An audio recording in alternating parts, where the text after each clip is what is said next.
Well, we're joined now by Carol Malone and Judita De Silva in the studio to go through today's news. Good morning, ladies. We're used to shameless politicians hanging on for dear life, Malone, clinging on by their chewed-up fingernails to office because they don't want to lose the trappings of power. But I thought the Chief Constable of the West Midlands, this clown... He's called Craig Guilford. Yeah, he's called a clown in my book. Yes, I thought he'd go yesterday when the Home Secretary, to be fair, a Birmingham MP, really put the boot in and said she'd lost confidence. We've now had West Street and the Health Secretary on the media round. He's got to go. The leader of the council in Birmingham, the biggest council in Europe, he's got to go. But he's being propped up by this ludicrous police and crime commission. A guy called Simon Foster. And the thing is, Simon Foster is the only person who can sack him. But there's a ridiculous situation in this country where our Home Secretary cannot sack a useless police and crime commissioner. One who has lied, one who has broken every rule in the book. They can't fire him. And it's astonishing that, and Shabana Mahmood has already said that she has no confidence in him, as you just said. But it is astonishing. This man's arrogance knows no bounds. You know, he is sitting there. He knows what he's done. It's almost like he doesn't understand the severity of what he's done and the fact that he lied and lied again. I was actually just reading some extra stuff today. One of the things in this report that has been put out today by Andy Cook, who was the His Majesty's Inspector of Constabulary, he's saying that when he was talking about the Maccabi fans, he actually put out this information that one of the things he used to justify the ban on these Israeli fans was that in a match against Amsterdam, the Israeli fans were being chased by Muslim protesters and chased into canals where they were shouting, "Kill the Jews" or something. They were calling him "Kill the Jewish cancer." Yes, "Kill the Jewish cancer."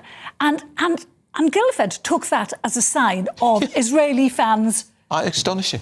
Yeah, I mean... He said that they were to blame for that in some ridiculous way. It's astonishing, isn't it?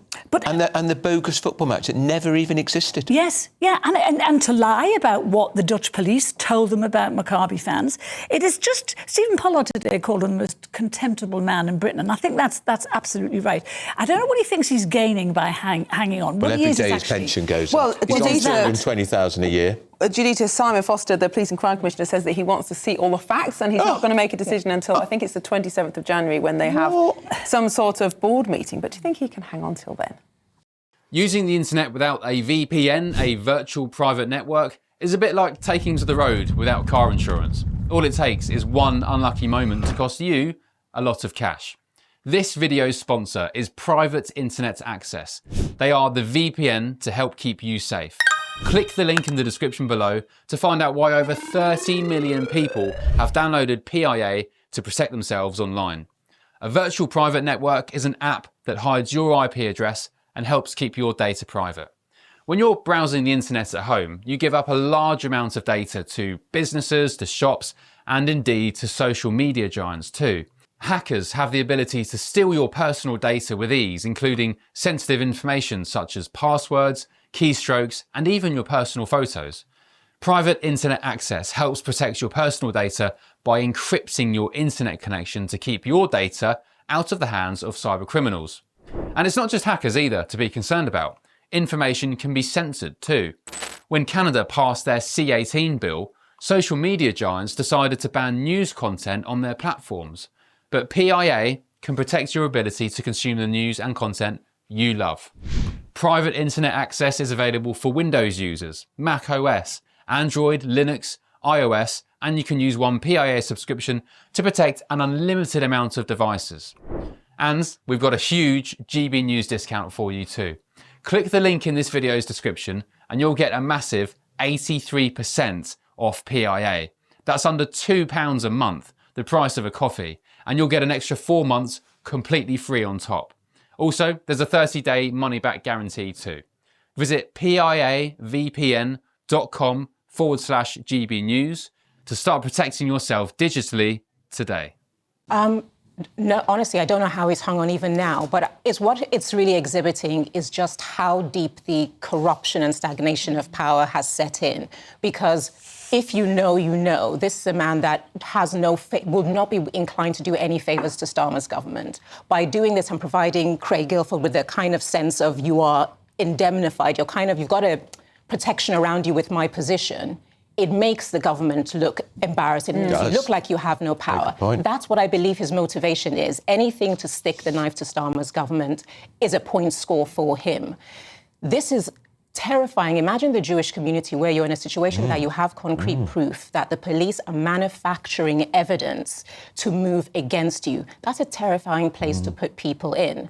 And even when people like me who have tried to, even though I cast a skeptical eye over the police, I try to give them the benefit of the doubt that they know things we don't. They're acting with a wealth of information we don't have, and they're doing so in our best interest. This goes against all of that. Yeah. You cannot stay in this position because you fly in the face of other people who actually do have integrity, because now everyone's skeptical about everyone. And Juditha, isn't it, this is more than a story about football and about fans. It's a story about the kind of country we are becoming under this appalling government. It's a story, it's about the honesty of the police. It's about two-tier policing. It's about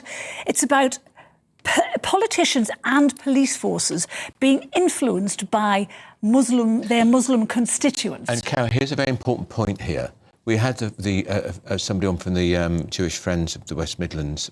The Muslim population of Birmingham, which I would argue the Chief Constable is going out of his way to defend. 17.4. 29% of the population. It's Birmingham, but in the whole of that West Midlands county, the Muslim population is only 17.4%. But the Jewish population, the point is, it's 0.1%. So they're a tiny minority, and he says they're scared. No, everything about this, I try to be pragmatic, and I'm never fueled by who do I feel an affinity for, who do I friends. Just look at the actual landscape. There's no dimension of this that looks good. You failed them, you acted against them, and you should step down, because that is not your position. You should be fair without favour and protect all equally. We've got to find, Juditha, that multiculturalism has failed, that it's actually not possible to appease different interests when those interests do collide. I completely disagree. Multiculturalism would not fail, and all you have to do is look at the actual people who live amongst one another. What has happened is that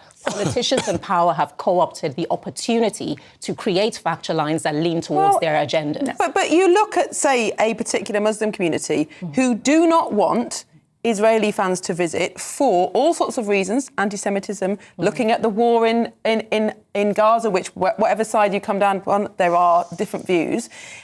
That is one point of view, and it's completely incompatible with the other point of view. So how do you police it? That's where power comes in, because even it's happening in politics as well. Everyone wants their patch, and everyone wants to assert power over their patch. The whole point about the police is that when you represent everyone equally, that kind of attitude would be addressed and would be put in place, so you know that you don't curry favour any more than any other group with the police. I think you made an interesting point. Can I just make the point made about embarrassing Starmer's government?